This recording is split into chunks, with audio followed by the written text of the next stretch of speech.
G'day Bomber fans. Sometime this week or last week, who knows, the AFL free agency list for 2024 was released, so we now know what players we can look at possibly picking up, seeing as we are set to be active in this form of list management in the coming years, according to Dodoro himself, the great man. I will highlight that in a separate video, but today it's a short one. I'm going to go over the 3 free agents Essendon will have on their list in 2024 and what it will take to re-sign them with the club. Before I start, I should explain free agency to those unaware. I'm probably going to do a pretty bad job at explaining it. Free agency is just a form of player movement. It's for those who have been at the club for a while or have been delisted at some stage or placed on the rookie list. It's pretty much, it means that they can walk to another club without a trade being made, hypothetically. So think Ben Mackay and Jade Gresham. They became free agents because they both entered their 8th year at their club out of contract. They were restricted free agents like what Darcy Parish and Mason Redman would have been if we didn't re-sign them last year. While Todd Goldstein, a much older player on a smaller contract, was an unrestricted, meaning he could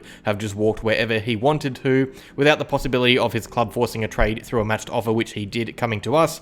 So when I discuss players being restricted or unrestricted, just know that the latter option is the one you don't usually want players being, but it more often signifies that they are older, they are veterans, or they have been previously delisted by the club. Not every out-of-contract player is a free agent. They most of the time will become one when they turn 25 or 26, whenever their 8th year in the AFL is, but that's about that really. We have 3 to discuss, so let's talk about them. We start with Todd Goldstein, first year at the club, and he will end the season as a free agent. Pretty strange to think about it, but it happens often with older players who've moved clubs. So he is obviously on a 1-year contract with us. That is more so for flexibility from a list management perspective. It's a 1-year contract, but the thought seems to be that he can extend it quite easily and effortlessly from us.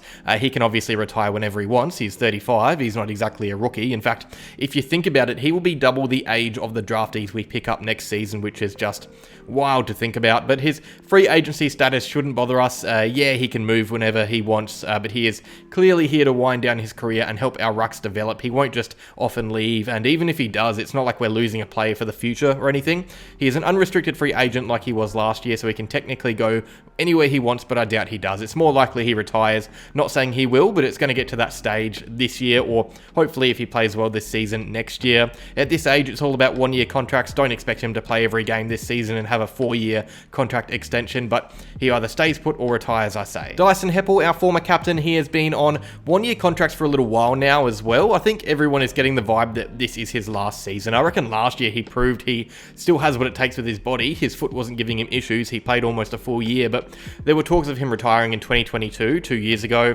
The talks will come about again, especially if his body fails to hold up. It only gets harder at this age. The desire from other clubs will no longer be there. Gold Coast were keen a couple of years back. I doubt they're going to be keen on a soon-to-be 32-year-old Heppell if he finds his way out of the best 22. I almost feel like Heppell is more likely to retire than Goldstein in a weird way. 3 or so years younger, but he just seems a bit more fragile, or fragile's a bit harsh. Sounds like I'm having a dig, but his body has plagued him over the years. We all know it. I hope he stays. I love Heppell, one of my all-time favourite players. Would feel weird seeing Essendon without him, but I reckon this is a big year. I think at most he only has 2 or more seasons left in him. Finally, the biggest name, Andy McGrath, is a restricted free agent in 2024. This one has the potential to be interesting. McGrath was obviously the #1 draft pick in 2016. Since then, he has been decent for us, but hasn't really set the world alight like #1 draftees are expected to do. He is in his physical peak, vice captain at the club, new role back in defence.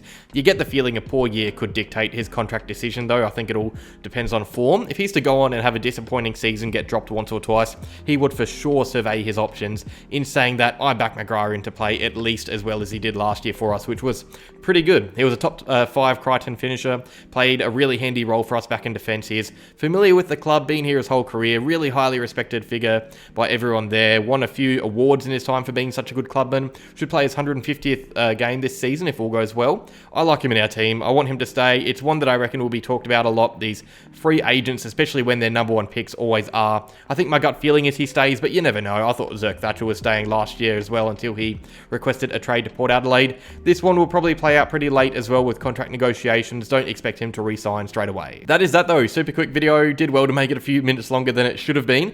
Goldie, Heppell and McGrath, the 3 free agents.